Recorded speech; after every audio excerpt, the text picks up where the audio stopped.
Hidup Raka berubah hanya dalam hitungan hari, seperti bangunan tua yang runtuh tanpa peringatan.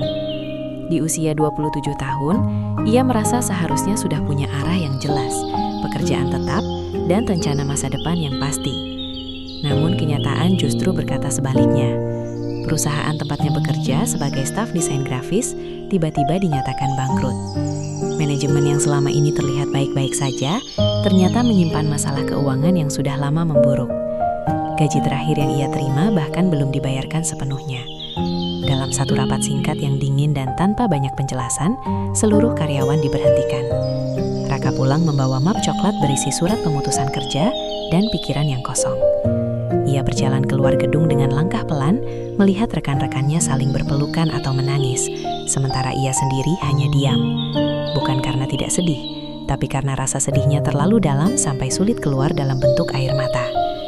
Sesampainya di kontrakan kecilnya di pinggir kota, ia duduk di lantai tanpa menyalakan lampu.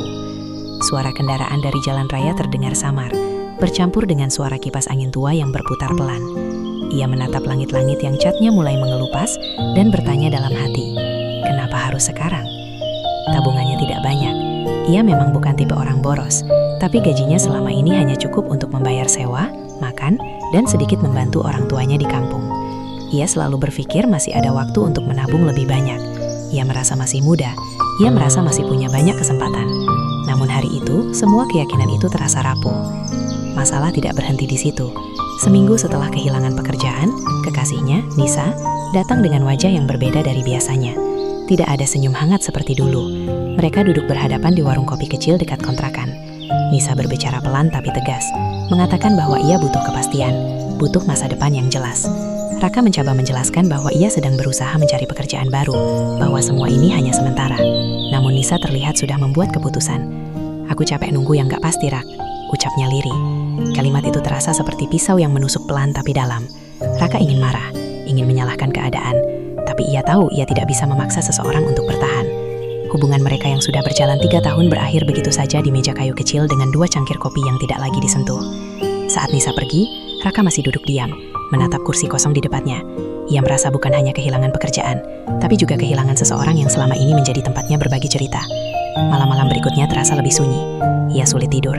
Setiap kali memejamkan mata, pikirannya dipenuhi bayangan tagihan yang harus dibayar, cicilan motor yang belum lunas, dan pertanyaan orang tuanya yang mungkin sebentar lagi akan menanyakan kabar pekerjaannya. Ia belum berani memberitahu mereka. Ia tidak ingin membuat mereka khawatir. Setiap pagi ia bangun dengan perasaan berat. Rutinitasnya berubah drastis. Tidak ada lagi alarm pukul 6 pagi. Tidak ada lagi perjalanan tergesa ke kantor. Yang ada hanya hari-hari panjang tanpa kepastian. Ia mencoba melamar pekerjaan secara online, mengirim CV ke berbagai perusahaan, tapi belum ada satupun balasan. Beberapa kali ia dipanggil wawancara, namun selalu gagal di tahap akhir. Setiap penolakan terasa seperti tamparan kecil yang terus menumpuk. Ia mulai meragukan dirinya sendiri. Apa gue memang gak cukup bagus? Pikirnya. Kontrakan kecil itu perlahan mencerminkan keadaan hatinya.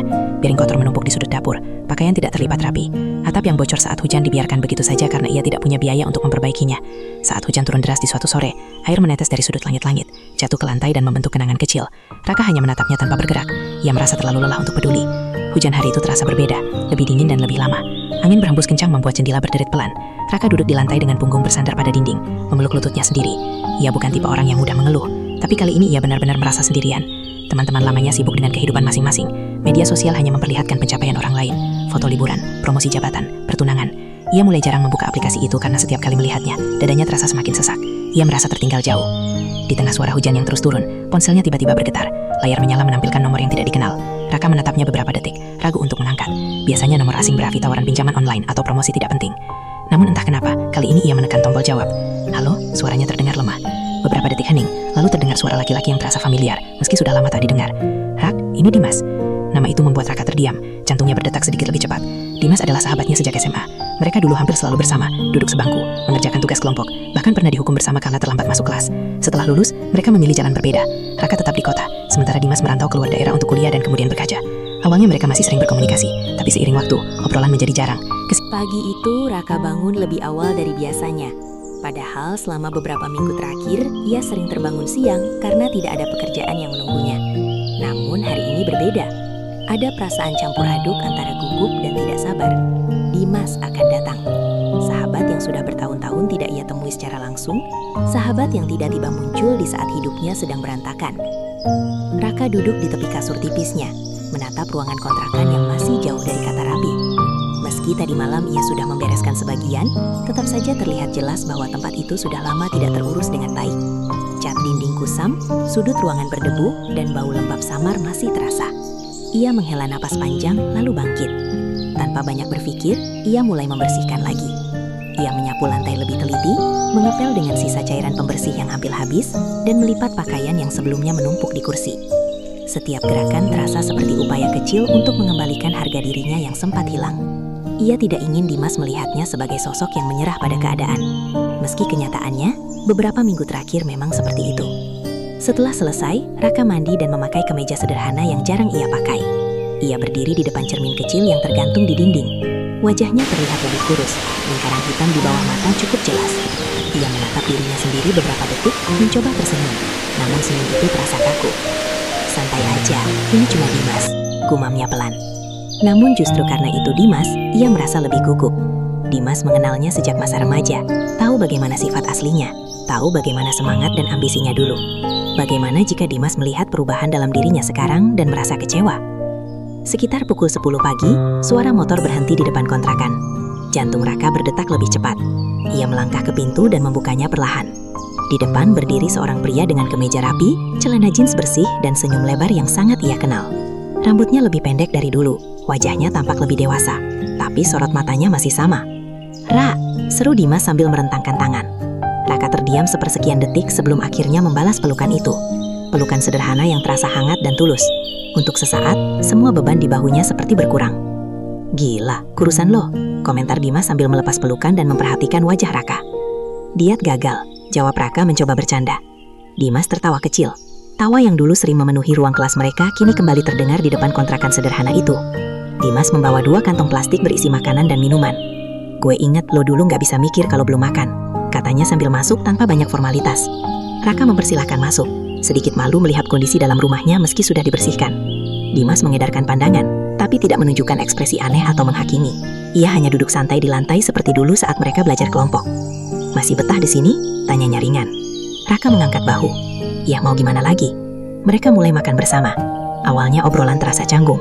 Mereka berbicara tentang hal-hal umum, seperti kabar teman-teman SMA, guru-guru lama, dan kenangan masa sekolah. Beberapa kali mereka tertawa mengingat kejadian konyol dulu, seperti saat mereka dihukum berdiri di lapangan karena bolos upacara. Perlahan suasana mencair. Namun di sela-sela tawa itu, ada pertanyaan yang belum terucap. Dimas akhirnya menatap Raka budi serius.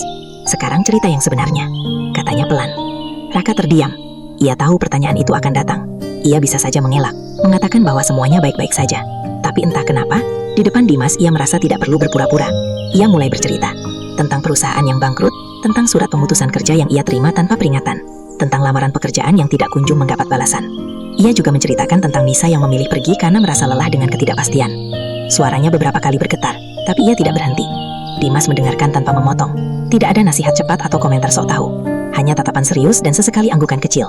Setelah Raka selesai, ruangan itu hening beberapa detik. Hanya suara kipas angin yang terdengar. "Berat ya?" ucap Dimas akhirnya. Raka tertawa kecil tanpa humor. "Lumayan." Ia menunduk, merasa malu karena telah membuka kelemahannya. Namun Dimas justru menepuk bahunya. "Rak, gue seneng lo mau cerita." Kalimat itu sederhana, tapi terasa menenangkan. Raka mengangkat kepala. "Gue ngerasa gagal, Mas. Umur segini harusnya udah stabil. Teman-teman kita banyak yang udah nikah, ada yang udah punya rumah. Gue malah balik ke nol." Dimas menggeleng pelan. Hidup bukan lomba lari yang semua orang start dan finish bareng. Ada yang jalannya lurus, ada yang muter dulu. Raka diam, mencerna kata-kata itu. Dimas lalu berdiri dan berjalan ke jendela, melihat atap yang tampak bocor. "Masih bocor ya?" tanyanya. Raka tersenyum pahit. "Iya, kalau hujan deras, kayak air terjun kecil." Tanpa banyak bicara, Dimas membuka tas kecil yang ia bawa dan mengeluarkan beberapa alat sederhana. "Gue bawa ini siapa tahu kepakai." Raka terkejut. "Lo serius?" "Serius. Daripada lo kebanjiran terus." Mereka pun naik ke atas, mencoba memperbaiki atap seadanya. Beberapa kali mereka hampir terpeleset dan saling mengejek seperti dulu. Tangan mereka kotor, keringat bercucuran. Tapi untuk pertama kalinya setelah... Sejak pertemuan hari itu, Dimas tidak langsung kembali ke luar kota seperti yang Raka kira. Ia ternyata mendapat proyek yang cukup lama di kota itu, membuatnya bisa tinggal sementara di apartemen kecil dekat pusat kota. Kabar itu entah kenapa membuat Raka merasa sedikit lega. Ada rasa tenang karena tahu sahabatnya tidak akan langsung menghilang lagi seperti dulu. Meski begitu, kehidupan Raka sendiri belum benar-benar berubah. Ia tetap belum memiliki pekerjaan tetap, tabungannya terus menipis, dan setiap pagi masih dihantui kecemasan tentang masa depan. Bedanya sekarang, ia tidak sepenuhnya mengurung diri. Hampir setiap 2 atau 3 hari sekali Dimas datang ke kontrakan. Kadang hanya membawa kopi, kadang membawa makanan, kadang datang tanpa membawa apa-apa selain dirinya sendiri. Kehadirannya perlahan mengisi ruang kosong yang selama ini terasa sunyi. Namun di balik semua itu, Raka masih bergulat dengan pikirannya sendiri. Rasa gagal belum benar-benar pergi. Ia masih sering membandingkan dirinya dengan orang lain. Setiap kali membuka media sosial dan melihat kabar teman-teman lama yang terlihat sukses, hatinya terasa seperti diremas. Ada yang baru saja membeli mobil, ada yang mengunggah foto prewedding, ada yang membagikan cerita tentang promosi jabatan. Raka menutup aplikasi itu dengan kesal. Kenapa hidup orang lain kelihatan gampang banget? Gumamnya suatu malam. Saat itu Dimas sedang duduk di lantai, membuka laptopnya sambil menyelesaikan pekerjaan. Apa? Tanyanya tanpa mengalihkan pandangan. Gak apa-apa, jawab Raka singkat. Ia tidak ingin terdengar mengeluh lagi. Namun Dimas menutup laptopnya dan menatap Raka. Lo masih mikir soal yang kemarin? Raka menghela napas panjang. Mas, jujur aja, gue capek. Setiap hari gue kirim lamaran, tapi rasanya kayak lempar batu ke laut. Gak ada balasan. Gue ngerasa kayak gak ada gunanya. Dimas diam beberapa detik sebelum berkata. Lo tahu gak yang bikin gue dulu bisa bertahan pas ngerantau? Raka menggeleng pelan. Karena gue terpaksa. Raka mengernyit. Maksudnya? Waktu itu gue gak punya pilihan. Kalau gue gagal, gue gak punya tempat balik. Jadi mau gak mau gue harus terus jalan. Kadang hidup itu bukan soal siap atau gak siap, tapi soal mau gak mau. Kalimat itu terdengar sederhana, tapi menancap dalam. Raka menyadari selama ini ia terlalu sibuk meratapi apa yang hilang, sampai lupa memikirkan apa yang masih bisa ia lakukan. Keesokan harinya, Dimas mengajak Raka keluar. Kita gak bisa terus-terusan di sini, katanya. Mereka pergi ke sebuah kafe kecil yang baru buka di pusat kota. Tempatnya sederhana tapi nyaman. Dimas memesan kopi untuk mereka berdua, lalu mengeluarkan beberapa lembar kertas dari tasnya. Gue mau nunjukin sesuatu, katanya. Ternyata itu adalah sketsa desain interior yang sedang ia kerjakan untuk proyek kecilnya. Raka memperhatikan dengan seksama. Tanpa sadar, insting lamanya sebagai desainer muncul. Ia mulai memberi masukan, mengubah sedikit detail, dan menambahkan ide-ide kreatif. Dimas tersenyum melihatnya. Nah, ini Raka yang gue kenal, ucapnya. Raka terdiam. Sudah lama ia tidak merasakan semangat seperti itu. Rasanya berbeda ketika ia membahas sesuatu yang ia kuasai. Ada kilatan percaya diri yang sempat hilang kini muncul lagi, meski masih samar. Namun setelah mereka kembali ke kontrakan, keraguan itu datang lagi. Mas, itu kan proyek lo. Gue cuma kasih ide doang, katanya pelan. Dimas menatapnya serius. Kenapa lo selalu ngeremehin diri sendiri? Raka tidak langsung menjawab. Ia memang menyadari kebiasaan itu. Sejak kehilangan pekerjaan, ia seperti kehilangan kepercayaan pada kemampuannya sendiri. Semua yang ia lakukan terasa tidak cukup. Beberapa hari kemudian, hujan deras kembali mengguyur kota. Kali ini atap yang mereka perbaiki tidak lagi bocor. Raka berdiri di tengah ruangan, memperhatikan langit-langit yang kering. Ada rasa puas kecil dalam dirinya. Hal sederhana, tapi berarti. Saat itulah ia sadar, mungkin ia memang tidak bisa memperbaiki seluruh hidupnya dalam satu malam. Tapi ia bisa memperbaiki satu bagian kecil demi satu bagian kecil. Malam itu, Raka berbicara lebih jujur dari sebelumnya. Mas, gue takut, katanya tiba-tiba. Dimas yang sedang menyeduh mie instan menoleh. Takut apa? Takut kalau gue gak akan pernah bangkit lagi. Takut kalau ini titik terendah gue, dan gue gak bisa naik. Suaranya pelan, hampir seperti bisikan. Dimas meletakkan panci dan duduk di hadapannya. Rak, titik terendah itu bukan tempat tinggal. Itu cuma tempat singgah. Raka menatapnya. Lo yakin? Yakin, karena gue lihat lo masih berusaha. Orang yang benar-benar kalah itu yang berhenti. Kata-kata itu membuat Raka terdiam lama. Ia menyadari bahwa meski ia merasa lelah dan putus asa, ia belum benar-benar berhenti. Ia masih mengirim lamaran, ia masih mencoba, ia masih bangun setiap pagi, meski dengan berat hati. Hari-hari berikutnya, Raka mulai membuat rutinitas baru. Ia bangun lebih pagi, berolahraga ringan di sekitar kontrakan, lalu melanjutkan mencari lowongan pekerjaan. Kadang ia membantu Dimas mengerjakan desain kecil-kecilan. Meski belum menghasilkan uang, setidaknya ia merasa berguna. Ia juga mulai memperbaiki pola makannya dan membersihkan rumah secara rutin. Hal-hal kecil itu perlahan memperbaiki suasana hatinya. Namun ujian belum berhenti. Suatu sore, ia menerima telepon dari ibunya di kampung. Dengan suara lembut, ibunya bertanya tentang pekerjaan. Raka terdiam beberapa detik sebelum akhirnya berkata jujur bahwa ia sedang tidak bekerja. Di luar dugaan, ibunya tidak marah atau panik. Gak apa-apa nak, rezeki itu ada waktunya. Pagi itu, suasana kontrakan Raka terasa berbeda. Bukan karena ada perubahan besar, bukan karena tiba-tiba hidupnya menjadi mudah, tetapi karena untuk pertama kalinya setelah sekian lama, ia bangun dengan sedikit semangat. Beberapa hari terakhir, ia mulai membiasakan diri bangun lebih pagi, berolahraga ringan, lalu membantu Dimas mengerjakan desain kecil-kecilan. Meskipun belum menghasilkan uang, aktivitas itu membuat pikirannya tidak lagi dipenuhi rasa kosong. Ia merasa otaknya kembali bekerja, kreativitasnya perlahan hidup lagi. Saat sedang menyeduh kopi sederhana di dapur kecilnya, ponselnya berbunyi. Nama Dimas muncul di layar. "Rak, gue ke tempat lo sekarang.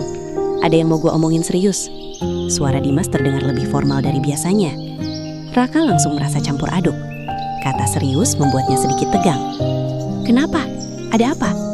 "Nanti aja, gue jalan sekarang." Telepon terputus. Raka berdiri beberapa detik dengan pikiran penuh tanda tanya. Ia mencoba menenangkan diri dan membereskan meja ruang tamu seadanya. Sekitar 30 menit kemudian, Dimas datang dengan wajah yang tampak bersemangat. Ia tidak banyak basa-basi. Setelah duduk, ia langsung membuka tasnya dan mengeluarkan laptop serta beberapa map berisi dokumen. "Rak, gue udah mikir beberapa hari ini," katanya membuka pembicaraan. Raka menatapnya penuh perhatian. "Gue lagi ngerintis usaha desain interior kecil-kecilan. Selama ini gue jalan sendiri, ambil proyek kecil, kadang kewalahan. Tapi setelah lihat lo bantu kemarin, gue sadar satu hal, gue butuh partner." Raka mengernyit. "Partner?" "Iya, bukan cuma bantu-bantu. Gue mau lo jadi rekan gue." Kalimat itu membuat Raka terdiam cukup lama. Ia menatap Dimas, mencoba memastikan bahwa ia tidak salah dengar. "Mas, gue lagi nggak punya apa-apa. Pengalaman gue di kantor dulu juga belum seberapa." Dimas tersenyum tipis. "Gue nggak butuh orang yang punya segalanya. Gue butuh orang yang gue percaya dan punya kemampuan. Dan lo punya itu." Raka menggeleng pelan. "Tapi kalau gue gagal lagi gimana?" Dimas menatapnya serius. "Kalau gagal, kita evaluasi. Kalau jatuh, kita bangun lagi. Tapi kalau lo nggak pernah coba, lo bakal terus mikir lo nggak mampu." Kata-kata itu terasa seperti dorongan keras yang menabrak dinding keraguan dalam diri Raka. Selama ini ia terlalu fokus mencari pekerjaan di perusahaan lain, berharap diterima dan mendapat gaji tetap. Ia tidak pernah benar-benar mempertimbangkan kemungkinan membangun sesuatu sendiri. "Modalnya gimana?" tanya Raka pelan. "Gue udah siapin sebagian. Gak besar, tapi cukup buat mulai. Kita ambil proyek kecil dulu. Kafe, rumah, kantor kecil. Pelan-pelan." Raka berjalan mondar-mandir di ruang sempit itu. Hatinya berdebar. Tawaran ini bukan hal kecil. Ini bukan sekadar pekerjaan sementara, tapi keputusan yang bisa mengubah arah hidupnya. Ia takut, sangat takut. Namun di sisi lain ada rasa tertantang. Ia teringat masa SMA dulu, ketika ia dan Dimas sering bermimpi punya usaha sendiri, bekerja tanpa terikat aturan kantor, bebas menyalurkan kreativitas. Mimpi itu sempat terkubur oleh rutinitas dan kenyataan hidup. "Lo nggak perlu jawab sekarang," kata Dimas melihat kebimbangan di wajahnya. "Gue cuma mau lo pikirin serius." Namun Raka tahu, kalau ia menunda terlalu lama, rasa takutnya akan kembali menguasai. Ia berhenti berjalan dan menatap Dimas. "Kalau gue bilang iya, kita mulai kapan?" Dimas tersenyum lebar. "Minggu ini." Raka tertawa kecil, campuran antara gugup dan tidak percaya. "Gila loh. Namanya juga usaha Rak, nggak ada yang benar-benar siap." Beberapa jam berikutnya mereka membahas rencana lebih detail. Nama usaha, konsep, pembagian tugas. Dimas akan fokus pada pemasaran dan relasi klien. Sementara Raka bertanggung jawab pada konsep desain dan visualisasi. Mereka bahkan mulai menyusun daftar kenalan yang mungkin bisa menjadi klien pertama. Semakin lama mereka berbicara, semakin Raka merasa hidup kembali. Ia membuka laptop lamanya, menunjukkan beberapa desain yang pernah ia buat. Dimas terlihat terkesan. "Ini bagus banget. Kenapa dulu lo nggak pernah cerita?" Raka tersenyum malu. "Gak pede." "Nah itu masalahnya. Lo terlalu sering ngeremehin diri sendiri." Sore itu mereka pergi ke sebuah lokasi proyek kecil yang sedang Dimas incar. Sebuah kafe lama yang ingin direnovasi dengan konsep lebih modern tapi tetap hangat. Pemiliknya adalah teman lama Dimas yang sedang mencari ide baru agar usahanya tidak sepi pelanggan. Saat berdiri di dalam ruangan kafe yang catnya mulai pudar dan kursinya sudah usang, Raka merasakan sesuatu yang sulit dijelaskan. Ia membayangkan dinding dengan warna lebih segar, pencahayaan hangat, meja kayu minimalis dan sudut foto yang menarik. Ide-ide itu mengalir begitu saja di kepalanya. Dimas memperhatikan ekspresi wajahnya. "Lo kebayang sesuatu kan?" Raka mengangguk pelan. "Iya." Untuk pertama kalinya setelah sekian lama, ia merasa yakin pada dirinya sendiri. Mereka berdiskusi dengan pemilik kafe, mempresentasikan ide awal secara sederhana. Meskipun belum ada keputusan final, responsi cukup positif. Dalam perjalanan pulang, Raka terdiam menatap jalanan kota yang mulai gelap. Lampu-lampu menyala, kendaraan lalu lalang, dan untuk pertama kalinya, ia merasa menjadi bagian dari... Keputusan sudah dibuat. Raka resmi menjadi partner Dimas. Tidak ada perayaan besar, tidak ada pengumuman mewah di media sosial. Hanya dua sahabat yang duduk di kontrakan sederhana dengan tekad yang sama. Mencoba membangun sesuatu dari nol. Namun setelah semangat awal mereda, kenyataan mulai menunjukkan wajah aslinya. Membangun usaha ternyata jauh lebih rumit daripada sekedar berdiskusi dan menggambar konsep di atas kertas. Proyek pertama mereka, renovasi kafe kecil milik teman Dimas, akhirnya disetujui. Meski anggarannya terbatas, bagi Raka itu terasa seperti kesempatan emas. Ia ingin membuktikan bahwa dirinya masih mampu. Hari-hari berikutnya dipenuhi aktivitas yang padat. Pagi mereka mulai dengan survei lokasi, mengukur ruangan, mencatat detail dinding, lantai, dan pencahayaan. Siang mereka habiskan untuk berdiskusi konsep, memilih warna, menentukan jenis furnitur yang sesuai dengan budget klien.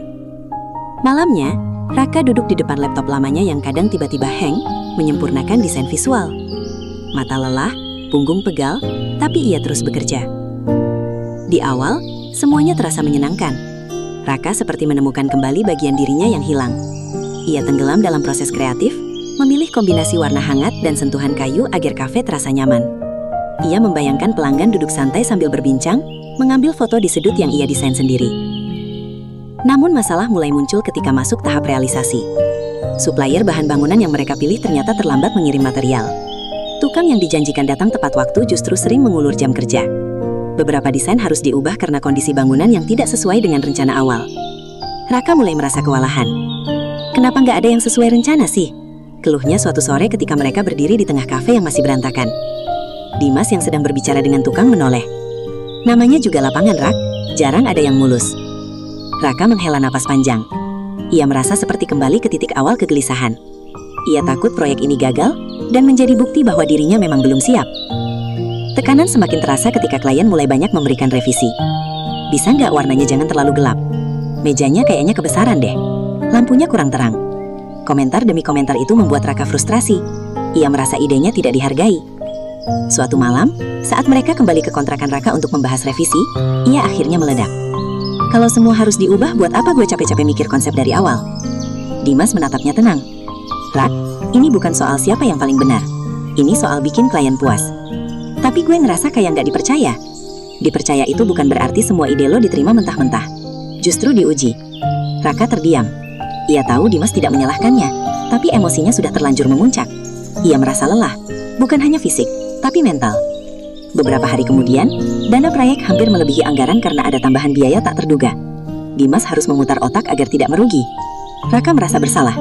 Ini gara-gara desain gue terlalu ribet, katanya pelan. Dimas langsung menggeleng. Bukan, ini bagian dari resiko. Jangan semua lo ambil jadi beban sendiri. Namun tetap saja, rasa khawatir menghantui Raka. Ia sulit tidur malam itu. Pikiran tentang kemungkinan gagal terus berputar di kepalanya. Ia takut mengecewakan Dimas yang sudah memberinya kesempatan. Ia takut kembali ke kondisi tanpa arah seperti sebelumnya. Keesokan paginya, saat ia datang lebih awal ke lokasi proyek, ia berdiri sendirian di tengah ruangan yang masih setengah jadi. Dinding sudah dicat setengah, beberapa lampu baru terpasang, dan meja kayu mulai dirakit. Meski belum sempurna, ia bisa melihat bayangan hasil akhirnya. Ia teringat masa-masa ketika ia hampir menyerah pada hidup. Jika saat itu ia memilih menyerah, ia tidak akan berdiri di ruangan ini sekarang. Pikiran itu membuatnya sedikit lebih tenang. Saat Dimas datang, Raka berkata pelan, "Gue nggak mau lari lagi." Dimas tersenyum kecil. "Bagus, karena ini baru awal." Mereka kembali bekerja dengan lebih fokus.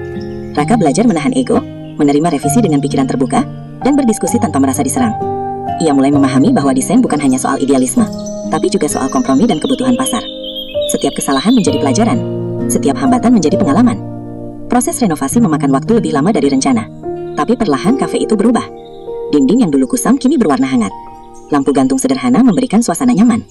Sudut foto kecil dengan tanaman hias mulai terlihat menarik. Saat semuanya hampir selesai, pemilik kafe datang melihat hasilnya. Raka berdiri dengan jantung berdebar, menunggu reaksi. Beberapa detik terasa sangat lama. Lalu pemilik itu tersenyum lebar. "Ini lebih bagus dari yang saya bayangkan," katanya. Kalimat itu seperti beban yang terangkat dari pundak Raka. Ia menatap Dimas, dan mereka saling tersenyum tanpa perlu banyak kata. Malam sebelum peresmian kafe, Raka duduk di kontrakan Raka sambil memandangi desain awal yang pernah ia buat. Banyak perubahan dari konsep pertama, tapi hasil akhirnya justru lebih matang. Ia menyadari sesuatu. Proses memang tidak mudah, penuh revisi, penuh tantangan, tapi justru disitulah pertumbuhan terjadi. Jika semuanya berjalan mulus, mungkin ia tidak akan belajar sebanyak ini. Saat hari pembukaan tiba, kafe itu ramai pengunjung. Beberapa orang memuji suasananya yang nyaman dan estetik. Ada yang mengambil foto di sudut yang Raka desain dengan penuh pertimbangan. Melihat itu semua, dada Raka terasa hangat. Ia belum sepenuhnya sukses, belum sepenuhnya stabil secara finansial, tapi ia sudah melangkah jauh dari titik terendahnya. Di tengah keramaian itu, Dimas mendekat dan berkata pelan. Keberhasilan proyek kafe kecil itu menjadi titik balik yang penting bagi Raka dan Dimas. Meski keuntungan yang mereka dapat tidak terlalu besar, nama mereka mulai dikenal dari mulut ke mulut. Beberapa pengunjung kafe bertanya siapa yang mendesain tempat itu, lalu merekomendasikan mereka kepada kenalan yang ingin merenovasi rumah atau ruang usaha. Bagi usaha yang baru dirintis, kabar seperti itu sangat berarti. Namun bersamaan dengan meningkatnya peluang, muncul pula ujian yang lebih besar, terutama bagi Raka yang masih dalam proses membangun kembali rasa percaya dirinya. Suatu siang, Dimas menerima telepon dari seorang calon klien besar, seorang pengusaha muda yang ingin merenovasi kantor barunya menjadi lebih modern dan elegan. Proyek itu jauh lebih besar dibanding kafe sebelumnya. Anggarannya cukup untuk membuat usaha mereka naik level. Dimas mengajak Raka bertemu langsung dengan klien tersebut di sebuah gedung perkantoran di pusat kota. Saat berdiri di lobi gedung yang tinggi dan berkilau, Raka merasa kecil. Ia mengenakan kemeja terbaik yang ia punya, tapi tetap saja ia merasa kurang pantas berada di tempat semewah itu. Santai aja, bisik Dimas sebelum mereka masuk ke ruang meeting. Raka mengangguk pelan, meski jantungnya berdegup lebih cepat dari biasanya. Pertemuan berjalan cukup lancar di awal. Dimas menjelaskan konsep usaha mereka, menunjukkan portofolio proyek kafe, dan mempresentasikan beberapa ide awal untuk kantor tersebut. Raka turut menjelaskan bagian desain dengan suara yang sempat bergetar namun perlahan stabil. Klien itu, seorang pria sekitar awal 30-an dengan jas rapi dan sikap tegas, mendengarkan dengan serius. Namun ketika sesi tanya jawab dimulai, suasana berubah sedikit berbeda. Tim kalian cuma berdua? Tanyanya sambil menyilangkan tangan. Dimas mengangguk. Untuk saat ini iya, tapi kami punya jaringan tukang dan vendor yang sudah kami percaya. Klien itu menatap Raka beberapa detik. Pengalaman Anda berapa lama di bidang ini? Pertanyaan itu terasa seperti sorotan lampu yang tiba-tiba menyala terang tepat di wajah Raka. Ia menelan ludah sebelum menjawab jujur tentang pengalaman kerjanya yang beberapa tahun di perusahaan sebelumnya, serta proyek kafe yang baru saja mereka selesaikan. Klien itu mengangguk pelan, tapi ekspresinya sulit ditebak. Setelah pertemuan selesai, mereka keluar dari gedung dengan perasaan campur aduk. Menurut lo gimana? Tanya Raka pelan saat mereka berjalan menuju parkiran. Ada peluang, jawab Dimas singkat. 2 hari kemudian, Dimas menerima panggilan lanjutan. Raka yang sedang duduk di sampingnya bisa melihat perubahan ekspresi di wajah sahabatnya itu. Setelah telepon ditutup, Dimas terdiam beberapa detik. Dia tertarik, katanya akhirnya. Tapi, tanya Raka cepat. Dia minta gue yang handle langsung semua konsep. Katanya lebih yakin sama pengalaman gue. Kalimat itu seperti tamparan pelan tapi menyakitkan bagi Raka. Ia memaksa tersenyum. Ya udah, itu bagus kan? Yang penting proyeknya dapat. Namun di dalam hatinya, ia merasa kembali ke titik rapuh yang hampir ia tinggalkan. Rasa tidak percaya diri itu muncul lagi, seperti bayangan lama yang belum sepenuhnya pergi. Dimas menatapnya serius. Rak, gue bilang ke dia kita kerja tim. Raka terdiam. Maksudnya? Gue nggak mau ambil proyek ini kalau cuma gue yang dianggap. Raka langsung menggeleng. Mas, jangan egois. Ini kesempatan gede. Gue nggak apa-apa. Dimas menghela napas. Ini bukan soal ego. Ini soal prinsip. Kita sepakat dari awal. Kita partner. Malam itu suasana di kontrakan Raka terasa berat. Raka duduk sambil menatap lantai. Mungkin dia benar, katanya pelan. Mungkin gue memang belum cukup. Dimas mendekat dan duduk di depannya. Lo masih mikir kayak gitu? Gimana enggak? Dia bahkan belum kerja bareng gue, tapi udah ragu. Dimas menatapnya tajam. Rak, orang luar boleh ragu, tapi jangan sampai lo ikut ragu sama diri sendiri. Kalimat itu membuat Raka terdiam lama. Ia sadar bahwa masalah sebenarnya bukan hanya soal klien yang meragukan, tapi soal dirinya sendiri yang masih mudah goyah oleh penilaian orang lain. Beberapa hari kemudian, klien itu kembali menghubungi Dimas untuk negosiasi final. Kali ini, Dimas mengajak Raka ikut serta. Dalam pertemuan kedua, Dimas dengan tegas menjelaskan pembagian peran mereka dan menegaskan bahwa setiap konsep akan dibahas bersama. Kalau Bapak ingin hasil terbaik, percayakan pada tim kami, katanya mantap. Raka bisa merasakan ketegasan itu bukan hanya untuk meyakinkan klien, tapi juga untuk meyakinkan dirinya. Setelah diskusi panjang, akhirnya klien setuju memberi kesempatan kepada mereka berdua. Meski masih ada nada hati-hati dalam sikapnya, ia memberi proyek itu secara resmi. Saat keluar dari ruangan meeting, Raka menahan napas yang sejak tadi terasa berat. Di dalam lift, ia menatap pantulan dirinya di cermin. Kali ini ia tidak melihat sosok yang sama seperti beberapa bulan lalu. Masih ada keraguan, tapi ada juga keberanian yang mulai tumbuh. "Mas," katanya pelan saat pintu lift terbuka. "Makasih udah nggak ninggalin gue." Proyek kantor besar itu berjalan lebih intens dari yang Raka bayangkan. Setiap hari dipenuhi rapat, revisi konsep, survei material, dan diskusi panjang dengan klien yang sangat detail terhadap setiap sudut ruangan. Namun di tengah kesibukan itu, sesuatu dari masa lalu tiba-tiba muncul kembali dan mengguncang kestabilan yang baru saja ia bangun. Suatu sore, saat Raka sedang sendirian di kontrakan mengerjakan revisi desain, ponselnya bergetar. Nama yang muncul di layar membuat napasnya tercekat. Nisa. Ia menatap layar cukup lama tanpa langsung mengangkat. Sudah berbulan-bulan sejak mereka terakhir berbicara. Perpisahan itu terjadi di saat ia sedang jatuh, dan luka yang ditinggalkan belum sepenuhnya sembuh. Setelah beberapa detik yang terasa lama, ia akhirnya menekan tombol jawab. "Halo?" Suaranya terdengar lebih tenang dari yang ia rasakan. Di seberang terdengar suara yang familiar, lembut, sedikit ragu. "Rak, kamu sibuk nggak?" Raka menelan ludah. "Lagi kerja sedikit." "Ada apa?" Ada jeda beberapa detik sebelum Nisa menjawab. Ia mengatakan bahwa ia mendengar dari teman lama bahwa Raka sekarang sedang merintis usaha sendiri dan mulai terlihat berkembang. Ia bilang ia senang mendengarnya. Percakapan itu terdengar biasa, tapi ada sesuatu di baliknya. Nada suara Nisa tidak lagi seformal dulu saat mereka berpisah. Ada kehangatan samar yang membuat Raka bingung. "Aku cuma mau bilang, maaf kalau dulu aku pergi di saat kamu lagi susah," ucap Nisa pelan. Kalimat itu seperti membuka kembali lembaran lama yang belum sepenuhnya tertutup. Raka terdiam cukup lama. Ia ingat betul malam-malam gelap setelah perpisahan itu. Ia ingat rasa hampa dan harga diri yang runtuh. Namun sekarang situasinya berbeda. Ia tidak lagi berada di titik paling bawah. "Nggak apa-apa," jawabnya akhirnya. "Mungkin waktu itu kita sama-sama bingung." Setelah telepon ditutup, Raka duduk diam menatap layar ponselnya. Hatinya campur aduk. Ada bagian kecil dalam dirinya yang masih menyimpan rasa, tapi ada juga bagian yang sudah belajar menerima kenyataan. Beberapa hari kemudian, Nisa kembali menghubunginya dan mengajak bertemu. Raka ragu. Ia tahu pertemuan itu bisa membuka luka lama, tapi rasa penasaran membuatnya setuju. Mereka bertemu di tempat yang berbeda dari dulu, sebuah kafe modern dengan suasana lebih tenang. Saat Nisa datang, Raka menyadari bahwa banyak yang berubah. Penampilannya lebih dewasa, caranya berbicara lebih hati-hati. Mereka duduk berhadapan dengan jarak yang terasa asing. Obrolan dimulai dengan hal-hal ringan, pekerjaan, keluarga, kabar teman. Namun perlahan pembicaraan mengarah ke masa lalu. "Aku waktu itu takut, Rak," kata Nisa pelan. "Takut masa depan gak jelas." Raka mengangguk pelan. "Aku juga takut." Mereka saling menatap beberapa detik. Ada kesadaran bahwa keputusan waktu itu memang lahir dari ketakutan, bukan kebencian. Nisa lalu berkata, "Sekarang kamu kelihatan beda. Lebih kuat." Raka tersenyum tipis. "Bukan lebih kuat, cuma belajar." Di tengah percakapan itu, Raka merasakan sesuatu yang aneh. Ia tidak lagi merasakan luka yang sama seperti dulu. Ada ketenangan yang tidak ia miliki sebelumnya.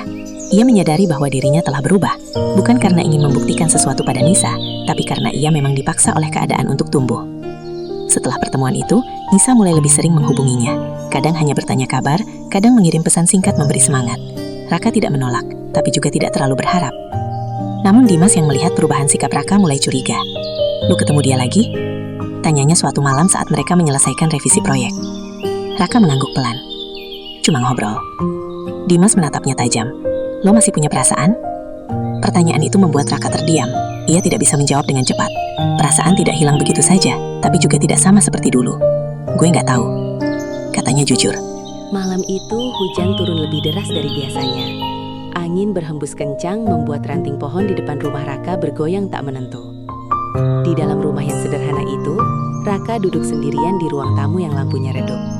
Di tangannya ada secangkir kopi yang sudah dingin sejak tadi. Pandangannya kosong menatap lantai. Setelah semua yang terjadi, ia merasa seperti kehilangan arah. Usaha percetakannya benar-benar bangkrut. Hutang menumpuk. Telepon dari bank dan supplier datang silih berganti. Dan yang paling menyakitkan, ia merasa gagal menjaga kepercayaan orang-orang yang dulu percaya padanya. Ardi duduk di seberangnya, memperhatikan sahabatnya itu dengan tenang. Ia tidak banyak bicara, tapi kehadirannya saja sudah cukup membuat Raka merasa tidak sepenuhnya sendirian. "Rak," ucap Ardi pelan, "kita harus bikin rencana. Diam terus nggak bakal bikin masalah selesai." Raka menghela napas panjang. "Rencana apa, Di? Semua sudah kacau. Tabunganku habis, mesin-mesin dijual. Aku bahkan nggak tahu harus mulai dari mana lagi." Ardi tersenyum tipis. "Mulai dari nol lagi, kayak dulu." Kata-kata itu sederhana, tapi seperti mengetuk sesuatu di dalam hati Raka. Ia teringat masa SMA mereka, saat mereka sama-sama tidak punya apa-apa. Mereka pernah berjualan gorengan sepulang sekolah hanya untuk menambah uang jajan. Mereka pernah menahan lapar demi menabung untuk membeli buku. Waktu itu mereka tidak punya apa-apa, tapi punya semangat. "Sekarang beda, Di," jawab Raka lirih. "Dulu kita cuma mikirin diri sendiri. Sekarang aku punya tanggung jawab. Aku punya hutang." Ardi mengangguk. "Justru karena itu kamu nggak boleh menyerah." Hujan masih turun ketika Ardi akhirnya berdiri dan mengambil tasnya. Ia mengeluarkan sebuah map coklat dan meletakkannya di meja. "Ini proposal usaha kecil-kecilan yang aku susun tadi siang. Aku tahu kamu pasti nolak kalau aku cuma kasih uang. Jadi aku nggak kasih. Aku ajak kamu kerja bareng." Raka menatap map itu dengan ragu. "Usaha apa?" "Percetakan online kecil-kecilan dulu. Kita nggak perlu sewa tempat. Kita pakai sistem pre-order. Mesin bisa kita sewa dulu. Aku sudah cari infonya." Raka terdiam. Di dalam dirinya ada dua suara yang saling bertentangan. Satu berkata bahwa ia sudah lelah dan tidak sanggup gagal lagi. Suara lain berbisik bahwa mungkin ini kesempatan terakhirnya untuk bangkit. "Aku takut gagal lagi, Di." Akhirnya ia mengaku. Ardi tersenyum lebih lebar. "Gagal itu bukan akhir, Rak. Gagal itu cuma bukti kalau kamu lagi berusaha." Malam itu mereka duduk berdua sampai larut, membahas detail rencana kecil yang mungkin bisa menjadi awal yang baru. Di tengah suara hujan, perlahan muncul secercah harapan di hati Raka. Keesokan harinya, mereka mulai bergerak. Ardi membantu Raka membuat akun media sosial untuk usaha baru mereka. Mereka memotret contoh desain sederhana dan mengunggahnya. Hari pertama tidak ada pesanan, hari kedua juga sepi, tapi mereka tidak menyerah. Raka mulai kembali merasakan semangat yang dulu pernah ia miliki. Meski belum ada hasil, setidaknya ia merasa sedang melakukan sesuatu. Seminggu kemudian, pesanan pertama masuk, hanya satu, dan nilainya tidak besar. Tapi bagi Raka, itu seperti hadiah yang sangat berarti. Ia hampir tidak percaya ketika melihat notifikasi itu. "Di, masuk order," teriaknya sambil tertawa kecil. Ardi yang sedang duduk di sebelahnya ikut tersenyum bangga. "Tuh kan, pelan-pelan." Mereka mengerjakan pesanan itu dengan penuh perhatian. Raka memastikan hasilnya sempurna. Ketika pelanggan memberikan ulasan positif, Raka merasa dadanya hangat. Rasa percaya dirinya yang sempat hilang mulai kembali sedikit demi sedikit. Namun perjalanan mereka tidak selalu mulus. Di minggu ketiga, mesin sewaan yang mereka gunakan rusak. Pesanan yang sudah dijanjikan hampir terlambat. Raka panik. Ia merasa trauma kegagalan itu kembali menghantuinya. Kenapa selalu ada masalah? Gumamnya frustasi. Ardi tetap tenang. Masalah itu wajar. Yang penting gimana kita nyelesainya. Mereka mencari tempat percetakan lain yang bisa membantu menyelesaikan pesanan itu tepat waktu. Meski keuntungan jadi lebih kecil, mereka berhasil memenuhi janji kepada pelanggan. Dari situ Raka belajar satu hal penting, menjaga kepercayaan lebih berharga daripada keuntungan sesaat. Bulan demi bulan berlalu, pesanan mulai bertambah. Tidak banyak, tapi cukup untuk menutup biaya operasional dan sedikit demi sedikit membayar hutang. Raka mulai merasa hidupnya kembali bergerak maju. Ia masih lelah, masih sering cemas, tapi kini ia tidak lagi sendirian menghadapi semuanya. Suatu malam, setelah mereka selesai bekerja, Raka memandang Ardi dengan mata berkaca-kaca. "Di, kalau kamu gak datang waktu itu, mungkin aku sudah benar-benar Pagi itu, matahari bersinar lebih cerah dari biasanya. Raka berdiri di depan ruko kecil yang kini menjadi tempat usaha percetakan mereka yang baru. Pelang sederhana bertuliskan nama usaha mereka tergantung rapi di atas pintu kaca. Ia menatapnya lama, seperti tidak percaya bahwa perjalanan panjang yang penuh air mata, rasa takut, dan keputusasaan akhirnya membawanya sampai ke titik ini. Ardi berdiri di sampingnya sambil tersenyum bangga. "Masih nggak percaya ya?" goda Ardi pelan. Raka tertawa kecil. "Jujur aja, Di, kalau ingat setahun lalu, rasanya kayak mimpi." Setahun lalu, ia duduk di ruang tamu rumahnya yang gelap, merasa hidupnya sudah hancur. Utang menumpuk, usaha bangkrut, dan rasa percaya dirinya hilang. Tapi hari ini, ia berdiri di depan usaha yang perlahan tapi pasti berkembang. Tidak besar, tidak mewah, tapi cukup untuk membuktikan bahwa ia mampu bangkit. Mereka membuka pintu ruko itu bersama. Di dalamnya ada 2 mesin cetak baru yang mereka beli secara cicilan. Meja desain dengan komputer yang lebih layak, serta rak-rak berisi hasil cetakan yang siap dikirim ke pelanggan. Dindingnya dihiasi beberapa testimoni pelanggan yang mereka cetak dan tempel sebagai pengingat bahwa kerja keras mereka dihargai. Hari itu adalah hari pembukaan resmi tempat tersebut. Tidak ada acara besar, hanya doa sederhana dan beberapa teman dekat yang datang memberi dukungan.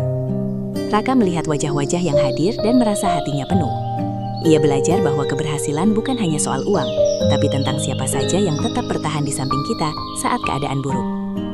Setelah doa selesai, pelanggan pertama datang langsung ke toko.